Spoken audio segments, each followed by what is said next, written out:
Railway aspirants के सबसे best YouTube channel the life study पर मैं सिद्धार्थ आपका बहुत बहुत स्वागत करता हूं। आज के इस इंफॉर्मेटिव वीडियो में मैं आपको असिस्टेंट ब्रिज की पूरी प्रोफाइल समझाऊंगा, जिसमें सभी पॉइंट्स पर बात करूंगा।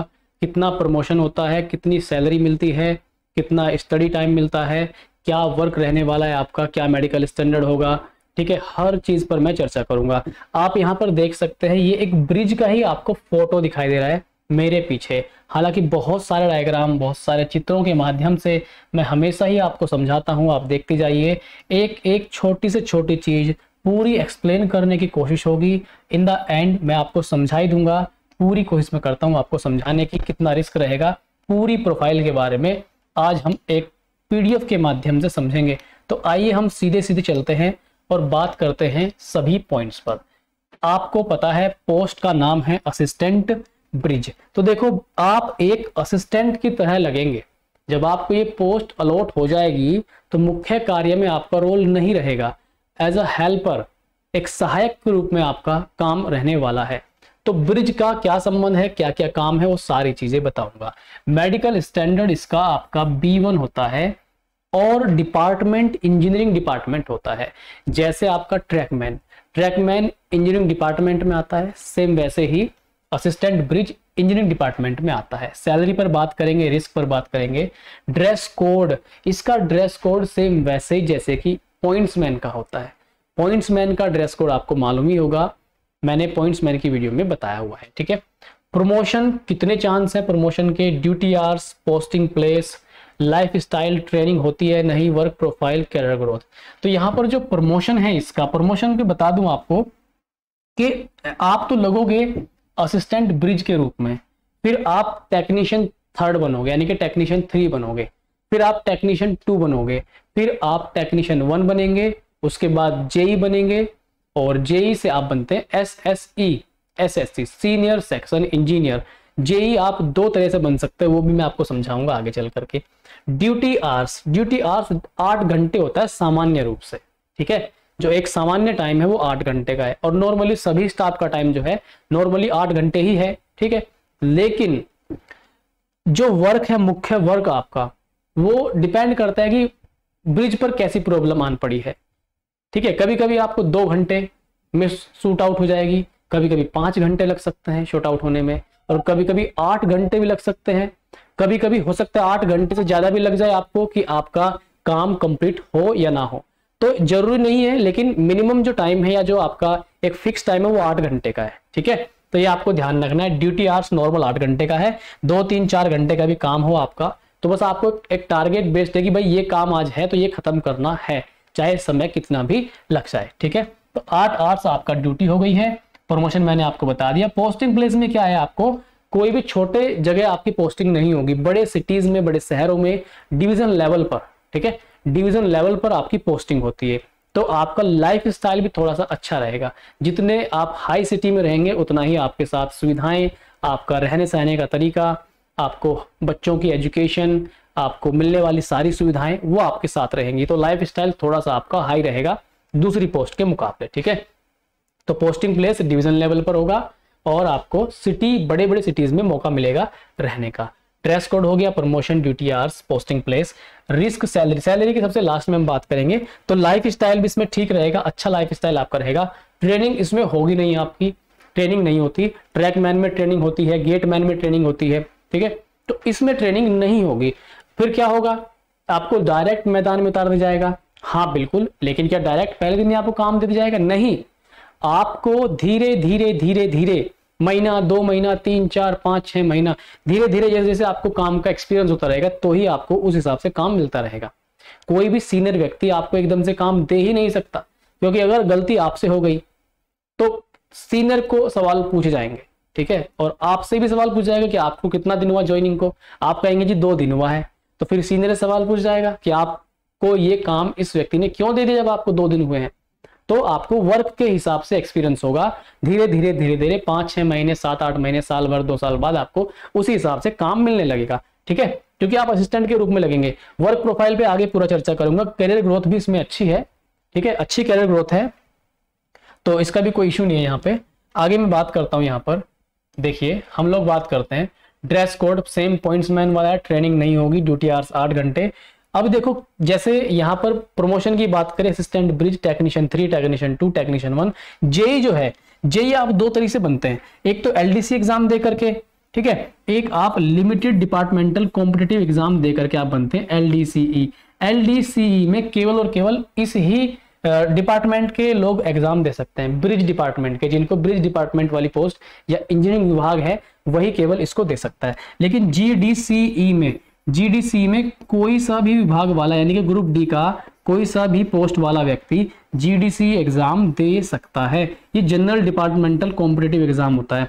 लेकिन एलडीसीई का मतलब क्या है कि केवल और केवल इसमें आपके साथ वाले व्यक्ति ही इसको भर पाएंगे, ठीक, दूसरी पोस्ट वाले व्यक्ति इसको नहीं भर पाएंगे। ये भी बात आपको ध्यान रखनी है। तो जनरल में हर कोई भर सकता है, लिमिटेड में इसको वही भरेंगे जो आपकी पोस्ट वाले हैं, ठीक है। और यहाँ पर एसएससी आप बन जाते हैं, ठीक है। वर्कलोड इसमें मॉडरेट रहता है, बहुत ज्यादा आसान नहीं, बहुत ज्यादा भारी नहीं। कभी कभी डिपेंड करता है कि सिचुएशन कैसी आन पड़ी है, तो वो प्रॉब्लम भी अलग अलग हो सकती है, ठीक है। सैलरी क्या है, 18,000 आपका बेसिक पे होता है। डीए उस पर 42%, 75 और 60 आपको मिलता है। HRA XYZ सिटी होती हैं तो उसके हिसाब 27%, 18%, 9% आपको HRA मिलता रहता है, तो हमने 27% के हिसाब से मान लिया है 4860 रुपए। NDA night duty allowance, generally इसमें नाइट ड्यूटी लगती नहीं है, but in case of any emergency लग भी सकती है, तो वो रेयर केसेस में होता है। TA, क्योंकि आपका जो पोस्टिंग है आपके अंडर में 100 किलोमीटर, 200 किलोमीटर, 300 किलोमीटर इस तरह से एक क्षेत्र आता है कि भाई 100 किलोमीटर के अंदर या 200 किलोमीटर के अंदर जो ब्रिजेस हैं वो आपके क्षेत्र में आएंगे। तो जब कभी आपको जाना होगा तो 8 किलोमीटर से ज्यादा जाने पर आपको टीए मिला करता है। रेलवे में ऐसा नियम है, हमें सबको मिलता है, ठीक है, मुझे भी मिलता है। तो क्या होगा कि अब देखो 100 किलोमीटर, 200 किलोमीटर, 150, 300 किलोमीटर वे कम से कम 20, 30, 40 किलोमीटर कहीं भी आप जाएंगे आपको ड्यूटी का पूरा टीए मिलता है और हाफ टीए भी मिलता है। तो हम नॉर्मली मान लेते हैं 6 से 10,000 के बीच। ये महीने में उतार चढ़ाव आता रहेगा, किसी महीने 7,000 मिल गया टीए, किसी महीने 6,000, किसी महीने 5,000, ठीक है। तो इस तरह से टीए मिलेगा। ट्रांसपोर्ट अलाउंस भी आपको मिलता है और प्लस अन्य इसमें मिलेंगे। तो लगभग सैलरी 18,000, 7,000 और ये 5,000 समथिंग मान के, तो ये 30,000 तो यहीं पे क्रॉस कर जाती है। अगर हम इसमें 5,000 भी टीए मान लें तो 35,000 सैलरी मिल जाती है। अगर 10,000 टीए मिल गया तो आपकी 40,000 सैलरी लगभग बन ही जाएगी। तो सैलरी के पॉइंट ऑफ व्यू से ये पोस्ट बहुत अच्छी है, सैलरी इसमें अच्छी खासी आपको मिल जाएगी, ठीक है। आगे हम बात करते हैं इसमें, जैसे कि क्या जब न्यू ब्रिज बनते हैं तो उसमें आपको काम कराना पड़ता है। देखो जब नए ब्रिज बनते हैं ना, वो पहली बात थी। अब रेलवे में होता क्या है, कॉन्ट्रैक्ट बेस्ड पर नए ब्रिजेस बनते हैं। जितने भी बड़े कंस्ट्रक्शन लेवल के काम है वो सारे कॉन्ट्रैक्ट बेस्ड हो गए हैं। चाहे वो नए स्टेशन का निर्माण करना हो, ठीक है, नए ट्रैक का निर्माण करना हो, तो वो सब कॉन्ट्रैक्ट बेस्ड होने लगे हैं, ठीक है। तो यहाँ पर जो नए ब्रिजेस बनेंगे, हाँ हालांकि मौजूदगी आपकी वहां पे रहेगी एज ए सुपरवाइजर, लेकिन मुख्य काम आपको नहीं करना पड़ेगा। कॉन्ट्रैक्ट लगेगी, जैसे अंबानी तो नहीं, अडानी, टाटा, इन सबको ठेके दिए जाते हैं और भी अदर प्राइवेट कंपनीज को ठेके दिए जाते हैं। जितना बड़ा ब्रिज होगा उतना ही बड़ा रिस्क होगा। जितने बड़े ब्रिज पर मेंटेनेंस चल रहा है उतना ही ज्यादा आपको खतरा होगा। रिस्क तो दोस्तों हर काम में है, तो थोड़ा सा इसमें भी है। डायग्राम के माध्यम से आप समझ जाओगे कि किस तरह का रिस्क आपको झेलना पड़ेगा, ठीक है। पिलर्स को मेंटेन करना, पिलर्स को कैसे मेंटेन करेंगे वो मैं डायग्राम के माध्यम से दिखाऊंगा। अन्य काम भी आपको करने पड़ते हैं, जो भी आपका टेक्नीशियन या आपका सीनियर हेड आपको बोलेगा। आपका जेई कभी आपके साथ होगा साइट पे, आपका एसएससी भी कभी आपके साथ साइट पे हो सकता है, तो वो सारे छोटे मोटे काम भी आपको देखने पड़ सकते हैं। तो मैंने सारे पॉइंट पर डिस्कस यहाँ पे इस पीडीएफ में कर लिया है। आगे मैं देखता हूँ कि क्या आपके लिए मुख्य बातें हो सकती हैं। तो यहाँ पर हमने मेडिकल B1 हो गया, सैलरी के बारे में बात हो गई, रिस्क भी आपको जान लिया हमने हर चीज जान ली। करियर ग्रोथ, वर्क प्रोफाइल में हमने पूरा लाइफस्टाइल, हमने सब चीज यहाँ पे देख ली है। आइए अब आपको मैं बताता हूँ कि हम डायग्राम के माध्यम से समझते हैं पूरे के पूरे काम को, कैसा काम है, क्या क्या रिस्क आपके साथ हो सकते हैं। तो एक एक डायग्राम में बहुत ही अच्छे से आपको समझाने की कोशिश करूंगा। आपको मेरे पीछे ये दिखाई दे रहा है, एक ट्रेन का डायग्राम आपको दिखाई दे रहा है, एक ये ब्रिज से जा रही है, ठीक है।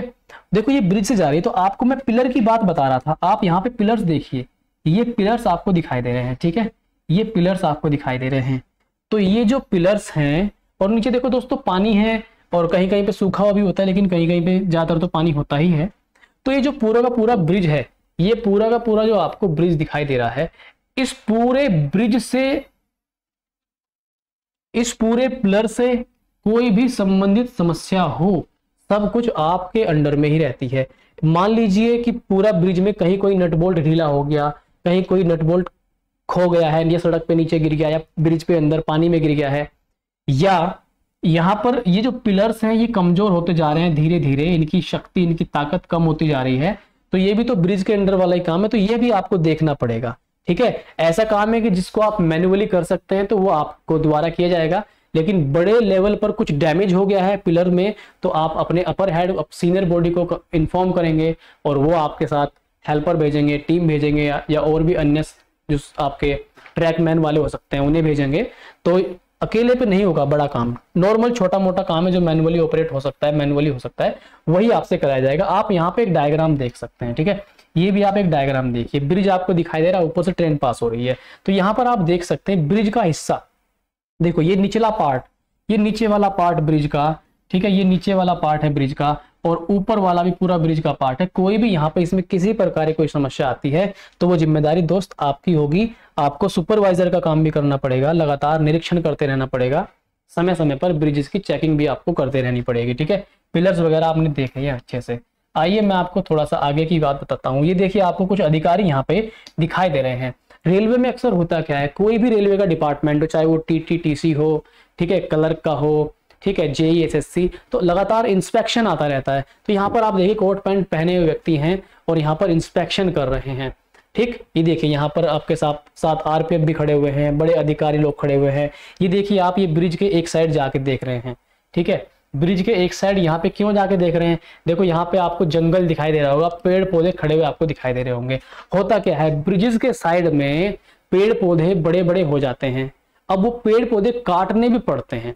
ठीक है, जनरली उनको ट्रैकमैन या जो कीमैन वाले काम होता है, मतलब ट्रैकमैन विभाग होता है, वो उसको कट करता है, लेकिन कभी कभी ये चीजें आपको भी देखनी पड़ सकती हैं। ठीक है, या तो फिर आप कॉल करेंगे उस क्षेत्र का ट्रैकमैन, कीमैन या जो गैंग है उस क्षेत्र का, वो आपके लिए आके काम को करेगा। ठीक है, तो मुख्य रूप से जो आपका काम है, जंगल वंगल कटिंग का तो आपका काम नहीं है, मुख्य रूप से आपका जो काम है ब्रिज का ही काम है।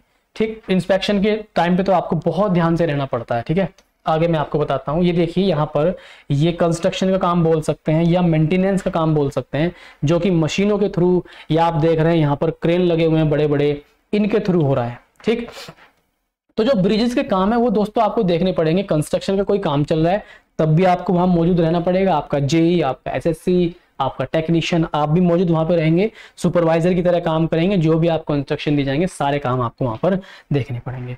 आइए हम थोड़ा सा आगे चलते हैं। ये देखिए आपको दिखाई दे रहा है, ये ब्रिज का ही एक डायग्राम है दोस्त, आप ध्यान से देखिए इसको, ये पूरा का पूरा आपको दिखाई दे रहा है, ये एक ब्रिज का ही डायग्राम है। ये देखिए यहाँ पे ये ट्रैक है पूरा का पूरा, ये ट्रैक है पूरा, और यहाँ पर ये पूरा ट्रैक है, और ये बीच का हिस्सा है, ये आप यहाँ पे देख सकते हैं। ये साइड जो आपको दिखाई दे रही है ये पूरी की पूरी ब्रिज की साइड है। ठीक है, तो इसमें जो ट्रैक है यहाँ पर कोई नट बोल्ट आपका ढीला हो जाता है इस हिस्से में, यहाँ पर आसपास कोई नट बोल्ट ढीला हो जाता है, या ऊपर के हिस्से में कोई नट बोल्ट आपका ढीला हो जाता है, तो वो आपको देखना पड़ेगा। या अगर आपको सूचना दी जाती है उस क्षेत्र के गैंग के द्वारा कि भाई ऐसा ऐसा हो गया है, तो आपको सूचना दिए जाने पर आपको वहां पे जाना पड़ेगा चेकिंग करने की आखिर मामला क्या है पूरा का पूरा। ठीक है, ये देखिए आपको दिखाई दे रहा है इसमें पूरा का पूरा। हालांकि जो ये छोटे मोटे बोल्ट वगैरह हैं, इनको तो जो डेली जाने आने वाला कीमैन होता है, जो ट्रैकमैन कीमैन होते हैं, वो इसको देखते हैं। छोटे मोटे नट बोल्ट तो वही इसको रिपेयर करते रहते हैं, वही इसका बोल्ट को कसते रहते हैं। ठीक है, लेकिन अगर कोई बड़ी प्रॉब्लम होती है तो फिर काम मेन रूप से आपका है, मुख्य रूप से। ठीक, आइए अब हम आगे देखते हैं थोड़ा सा। ये देखिए जो आपको एक ऑरेंज कलर में व्यक्ति दिखाई दे रहा है, ये तो टीएम है, ट्रैकमैन है, या इसको आप कीमैन भी बोल सकते हैं। छोटे मोटे काम तो ये अपना आप देख रहा है, डेली बेसिस पे चेक करता रहता है, लेकिन कोई अगर बड़ी समस्या है तो फिर आपकी उपस्थिति वहां दोस्त होनी जरूरी है। ठीक है, नट बोल्ट वगैरह फिर वो सब आपको देखने पड़ते हैं। ठीक, ये देखिए कितना बड़ा आपको ये ब्रिज दिखाई दे रहा है, ये देखिए यहाँ पर पानी भी आपको दिखाई दे रहा है इधर। तो रिस्क वाला काम क्या है, रिस्क वाला काम यही है कि नीचे आपको डर लगेगा देख के। ठीक है, आपको नीचे देख के, नीचे का नजारा देख के, पुल जितना बड़ा होगा, ब्रिज जितना बड़ा होगा, उतना आपको डर लगेगा। तो जब आप इस पर काम कर रहे होंगे तो आपको थोड़ा सा भय आएगा मन में, एक डर आएगा। देखिए इस तरह का जो ब्रिज रहेगा इस तरह के ब्रिज में भी दोस्त आपको डर लगेगा। हो सकता है कि कभी कभी आपको ऊपर चढ़ने का काम भी हो सकता है, ठीक है। मान लीजिए यहाँ पे कुछ बहुत खतरनाक समस्याएं पड़ी है, कुछ ऐसा हो रहा है कि ऊपर से कोई पार्ट नीचे गिर सकता है। हालांकि ये तो बहुत मुश्किल चीज़ है, ऐसा सामान्य रूप से होता नहीं है, बट कभी कभी आपको साइड में चढ़कर भी कुछ छोटे मोटे काम ऐसे हो सकते हैं जो देखने पड़ सकते हैं। लेकिन घबराना बिल्कुल नहीं है। जब भी आप कोई रिस्की काम करेंगे तो आपके साथ व्यक्तियों की संख्या रहेगी, ठीक है। 2-3 व्यक्ति आपको बताने वाले रहेंगे आपके साथ में, तो ऐसे भी कोई भी आपको कहीं भी ऐसे नहीं चढ़ाएगा, ठीक है। मुख्य रूप से बीच वाला काम आपका होगा, ठीक है। यहाँ पे आप देख सकते हैं ये तो सेम वही है। तो मैं आपको दिखा रहा हूँ ब्रिज कितने खतरनाक से खतरनाक हो सकते हैं। ये बहुत लंबा ब्रिज आपको दिखाई दे रहा है, ठीक है। आगे आप देखिए ये ब्रिज आपको दिखाई दे रहा है, ये भी काफी लंबा ब्रिज है। ये देखिए, ऐसे में तो आपको फिर बहुत ही डर लगने वाला है। ये इंडियन रेल ही है, आप देख सकते हैं, ये भारतीय रेल ही है, ठीक है। और ऐसा नीचे पूरा पानी पानी है। जब आप इस पे जा रहे होंगे पैदल चल के, तो देखो ये हिस्सा भी आपको पैदल चल के जाना होगा, ठीक। और ऊपर आप कहीं ना कहीं यहाँ पे काम कर रहे होंगे, तो जब इसमें आप ऊपर कहीं ना कहीं काम कर रहे होंगे तो आपके मन में दोस्त भय तो आएगा ही ना। नीचे इतना सारा पानी है, आसपास कुछ सॉलिड जमीन का हिस्सा है नहीं, पानी पानी है, तो थोड़ा डर तो आपको लगेगा। घबराना बिल्कुल नहीं है, हर चीज समय के साथ साथ आप सीख जाते हैं। ये देखिए आप कितना नीचे पानी पानी आपको सारा दिखाई दे रहा है, ऊपर इंडियन रेल आपको जाती दिखाई दे रही है। तो ऐसी जगह आपको डर लगेगा जो लंबे लंबे ब्रिज है जहाँ पे पानी की मात्रा ज्यादा है। तो आई होप मैं पूरी बात आपको समझा पाया होऊंगा। अगर फिर भी आपको कोई डाउट बनता है तो आप इस वीडियो के नीचे कमेंट करिए। बहुत मेहनत लगती है एक वीडियो को बनाने में, हर चीज विस्तार से समझाने में। आप इस वीडियो को अपने सभी साथियों तक शेयर भी कीजिए। हमने एक टेलीग्राम ग्रुप बनाया हुआ है, 4000 ज्यादा लोग उसमें एडेड हैं ऑलरेडी। सभी रेलवे, बहुत सारे रेलवे कर्मचारी हैं, बहुत सारे न्यू ज्वाइन किए हैं, वो हैं एनटीपीसी ग्रुप डी वाले। तो आप उसको ज्वाइन कीजिए, आपको वहां पर एक दूसरे की हेल्प भी मिल सकती है। वीडियो को लाइक कीजिए, कमेंट कीजिए, शेयर कीजिए। चैनल पर नए हैं तो चैनल को सब्सक्राइब भी कर लीजिएगा। मिलते हैं नेक्स्ट वीडियो में। बहुत बहुत नमस्कार, बाय दोस्तों।